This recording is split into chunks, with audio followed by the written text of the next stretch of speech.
इतरांचं आयुष्य स्थिर स्थावर करण्यामध्ये आपण आपलं आयुष्य पणाला लावतो. त्यासाठी देतो वेळ, श्रम, पैसा, सारं काही देतो. मार्गस्थ तर असतो, इतरांनाही मार्गस्थ करत असतो. पण ते पुढे निघून गेल्यानंतर आपण जेव्हा आपल्याकडे बघतो, तेव्हा आपल्याला काय मिळतं?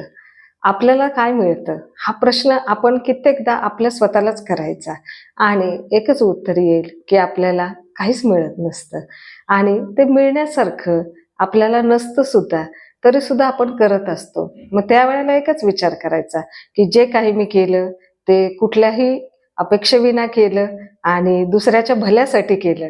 त्याच्यामध्ये माझा स्वतःचा काहीच स्वार्थ नव्हता. माझा काहीच अपेक्षा नव्हती माझी स्वतःची आणि जे होतं ते दुसऱ्यासाठी होतं.